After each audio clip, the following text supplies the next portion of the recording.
Je suis le docteur Sandrine Paulet, j'exerce à Lille en médecine esthétique. Je suis utilisateur de Sculptra maintenant depuis 11 ans au cabinet.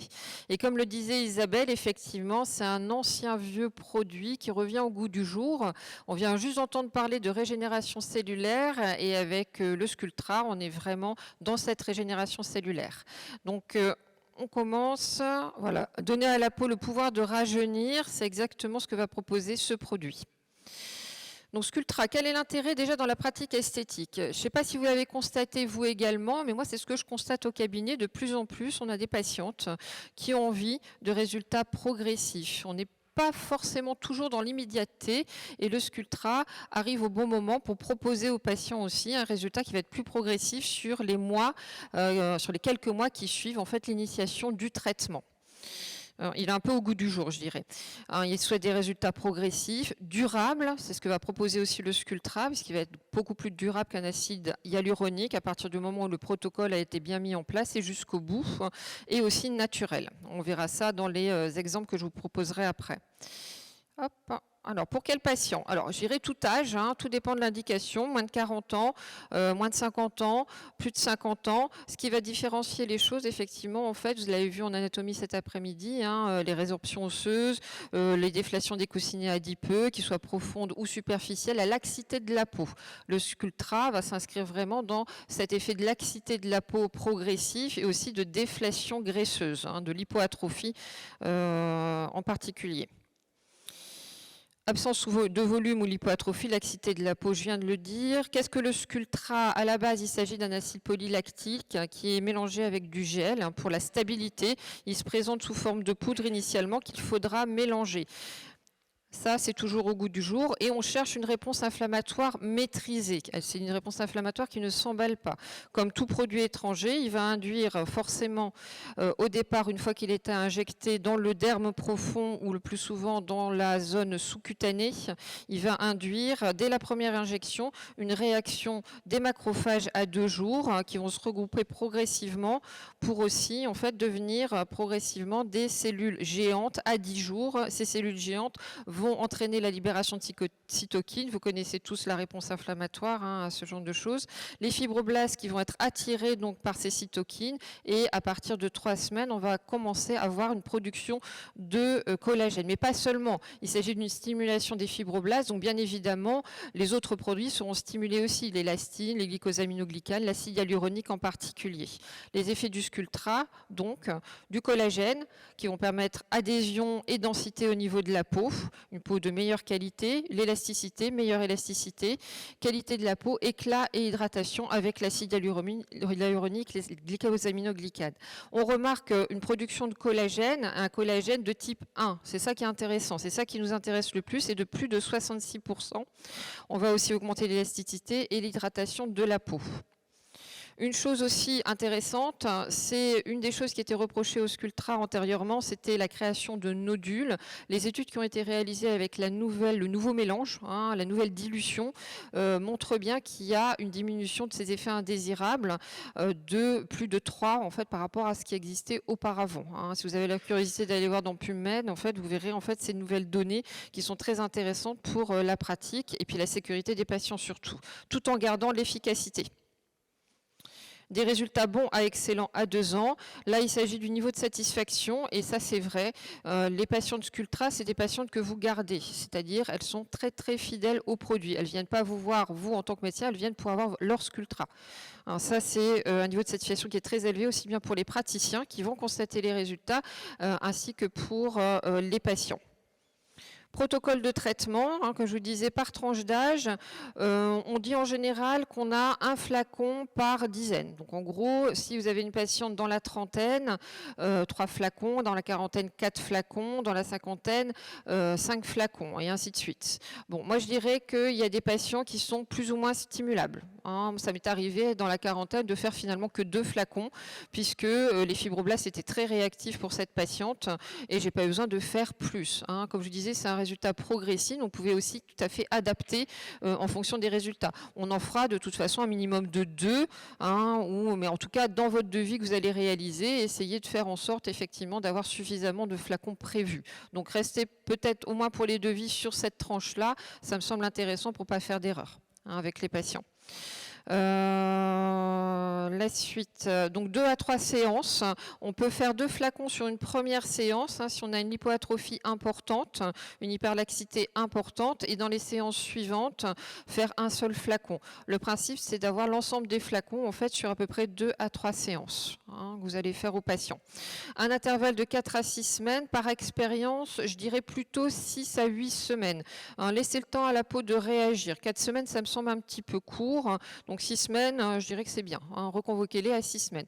On ne leur dit pas à ce moment-là, vous revenez, on verra ce qui se passe. Non, elles reviennent pour faire une nouvelle séance. Ça se programme. D'accord ? Comme je vous disais, une seule séance ne suffit pas. Donc il faudra forcément minimum 2, voire 3, voire 4. Entretien après 2 ans. Comme je vous disais, les résultats sont extrêmement pérennes. Et là, on va faire une session par an, ou je dirais plutôt tous les 18 mois. Je pense que c'est largement suffisant avec un seul flacon pour relancer le processus, sachant qu'on ne part pas de zéro, bien évidemment. Comment injecter le Sculptra ?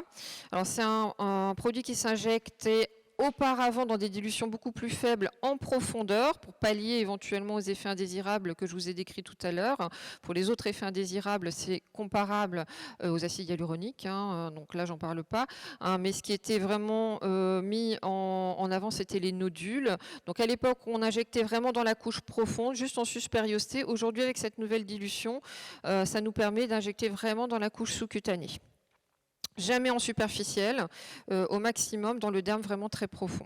Les zones surtout à ne pas injecter au Sculptra, on les connaît très bien puisque dans la littérature scientifique, vous trouverez vraiment tous les effets indésirables possibles dans des zones qui étaient injectées antérieurement, le front, la zone périorale, la zone périorbitaire, le nez. Donc c'est vraiment à exclure.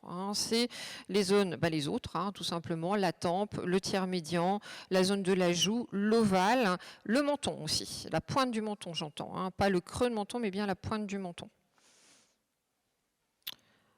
Le matériel qu'il vous faut, je vous rappelle, c'est un produit qui est livré en fait sous forme de flacon, sous forme de poudre. C'est un produit que vous allez devoir mélanger. Le matériel qu'il vous faut, une seringue de 5, de l'eau pour préparation injectable, pas du sérum physiologique. Pour l'injection elle-même, vous utilisez soit des seringues de 2,5, soit des seringues de 1. Vous pouvez préparer d'avance vos seringues sans aucun problème. Moi, j'injecte préférentiellement à la canule, moins d'effets indésirables. Ça permet de travailler sur de larges zones en faisant un minimum de points d'entrée et un minimum d'effets indésirables. Et on va terminer par la lidocaïne dont on aura besoin pour finir le mélange. C'est un produit qui va se reconstituer en 2 temps. Un premier temps, on va introduire dans le flacon 5 ml d'eau pour préparation injectable tout doucement, en goutte à goutte, pour pouvoir diluer ce produit tout doucement. On va agiter pendant 1 minute de façon à ce que tout s'homogénéise au mieux. On va rajouter à nouveau 3 ml de PPI. À nouveau, on agite, ce qui nous fait un total de 8 ml en tout. Et en dernier, l'étape optionnelle, on peut la faire ou ne pas la faire, 1 ml de lidocaïne à 2%. Et on réagit bien entendu. Le tout, c'est d'avoir vraiment un produit homogène. Quand le produit est prêt, on a un produit qui est un peu opalescent, en fait, avec quelques petites particules à l'intérieur, mais on ne doit pas avoir de grosses particules. C'est vraiment des toutes petites particules qu'on voit à l'intérieur et on peut l'utiliser d'emblée. Auparavant, c'était un produit qu'on utilisait, qu'on préparait la veille pour l'utiliser le lendemain ou quelques jours avant. Aujourd'hui, c'est un produit qu'on peut préparer d'emblée puisque c'est un facteur limitant pour certains patients ou pour certains praticiens. Si le patient ne vient pas, qu'est-ce que je fais du produit ? Je le mets à la poubelle. Aujourd'hui, on peut tout à fait le préparer juste avant, 1 heure avant ou quand elle est là, même quand elle est au cabinet. Et il sera tout aussi efficace. Pareil, les études réalisées montrent l'efficacité aussi du Sculptra de la même façon que s'il avait été préparé quelques jours avant. Ensuite, cas patient. Alors, j'ai appelé ce cas-là la promesse et ce qui m'a fait aimer le Sculptra. La première patiente que j'ai traitée, 45 ans, phototype 2, exposition solaire multiple, fumeuse, hyperlaxité, comme vous pouvez le voir, 43 ans, je crois à l'époque, 45 ou 43, et perte de volume, un classique. Et ça, c'est le résultat qu'on obtient après le traitement, au bout de quelques mois. J'ai dû faire à l'époque 4 ou 5 flacons. Ça a pris quelques mois. Et ça, c'est le résultat qu'on a 1 an après ou 2 ans après. Donc très pérenne au niveau du résultat. Les choses ne se sont pas amoindries. Le résultat de face, c'est une patiente qui a aussi bénéficié Hein, voilà, c'est ça. J'avais fait 4 flacons, une dilution, c'était 6+1 à l'époque. Hein. On obtenait déjà de beaux résultats. Et à l'époque, on injectait en suspériosté, donc vraiment dans la profondeur. Donc c'est une patiente qui a bien sûr bénéficié d'autres traitements, de la cerne, du sillon nasogénien à l'acide hyaluronique cette fois-ci. Hein. On est sur un traitement qui est global. Hein. Et aujourd'hui, on sait qu'à partir du moment où vous n'injectez pas dans le même plan, vous pouvez aussi utiliser les acides hyaluroniques plus en profondeur, par exemple pour le tiers médian. Si vous avez besoin de faire des projections, vous pouvez tout à fait faire votre séance avec et le Sculptra et la projection et faire la cerne en même temps ou la lèvre, etc. C'est pas un problème. Voilà. Alors ça, c'est les nouvelles patientes avec la nouvelle dilution. Donc très classique, une patiente au visage long. On voit une hyperlaxité, bien entendu, une lipoatrophie, c'est une coureuse de fond, un phototype 3. Elle aime le soleil aussi. Hein. Je crois qu'elle continue à aimer le soleil d'ailleurs, mais bon, ça va lui passer, j'espère. Hein. Mais pour l'instant, c'est le cas. Pas de traitement en chirurgie en médecine esthétique antérieure. Et là, on a une squelettisation avec une lipoatrophie et une hyperlaxité. Le traitement a permis d'obtenir une meilleure qualité de peau. Hein, je vous montrerai un peu, j'ai tiré un peu sur la peau tout à l'heure, j'ai mis la même pression, vous verrez. Et là, tout ce qu'on a rajouté, en fait, c'est un traitement de cerne que je ne pouvais pas forcément traiter au Sculptra. Et c'est tout. Alors, dans les profils, on voit un petit peu mieux. Première photo l'avant, photo du milieu, c'est la première injection qui a permis quand même de remonter et d'avoir un effet liftant. La cerne n'était pas encore traitée à ce moment-là.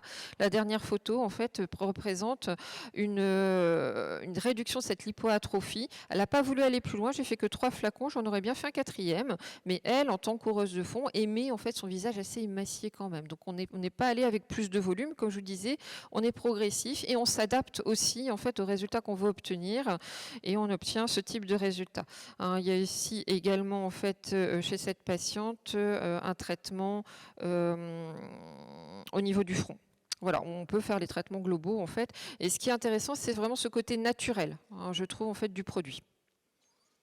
De profil, où là vous revoyez effectivement ce lift qu'on retrouve en fait au niveau du tiers médian. Elle a eu aussi un traitement au niveau de la tempe, au niveau du plan de traitement en fait, qui a redressé un petit peu aussi sa tempe. Voilà, et la cerne. L'autre côté, de la même façon, on voit vraiment en fait un étirement vers l'arrière, une meilleure définition aussi de son arcade zygomatique, un léger, je dirais léger, parce que j'ai pas insisté sur cette zone-là au niveau de l'ovale. On aurait pu sur des séances ultérieures, peut-être moins travailler le tiers médian et un petit peu plus l'ovale, et on le reverra sur le traitement suivant, sur la patiente suivante au niveau de l'ovale. Donc ça, c'est la laxité. Hein. Comme je disais, j'ai mis la même pression, c'est intéressant, et là c'était à 1 après le premier traitement, après le dernier traitement, en fait, on a encore une meilleure qualité de peau à ce niveau-là. Patiente suivante, une patiente de 50 ans. Là, on voit un visage totalement différent, plutôt large, hein, avec un glissement, hein, un manque de tiers médian, aussi bien au niveau osseux. Hein, on voit un petit peu de résorption osseuse qui commence à apparaître, les plans profonds aussi qui commencent à disparaître au niveau graisseux, et bien sûr le plan superficiel également. Hein, tout est en train de tomber. Pas de traitement antérieur en esthétique. Et là, pour le coup, en fait, je n'ai fait aucun autre traitement autre que le Sculptra. Donc là, c'est le résultat qu'on obtient de face. On voit effectivement un visage qui est globalement repulpé avec des contours un petit peu mieux dessinés. Sur les profils, ce qui est évident, en fait, c'est vraiment l'ovale chez cette patiente. Il y a eu un traitement aussi qui a été réalisé au niveau du pli d'amertume, un petit peu plus en superficie. Là, j'ai essayé de toucher un petit peu plus le derme profond qui a permis de redresser encore un petit peu en fait, le pli d'amertume. Il faudra bien sûr compléter le traitement par le traitement du sillon nasogénien, bien évidemment, les lèvres éventuellement, mais déjà le Sculptra a fait du beau travail, hein, je trouve aussi au niveau de la qualité de peau et aussi au niveau de l'ovale surtout et de toute la partie extérieure. C'est un patient qui a bénéficié d'un traitement au niveau des tempes, du tiers médian et de l'ovale. Dernière patiente, là on sort de l'esthétique, on est plus dans la réparation. Il s'agit d'une patiente qui a bénéficié d'un traitement de chirurgie bariatrique avec une perte de 50 kg.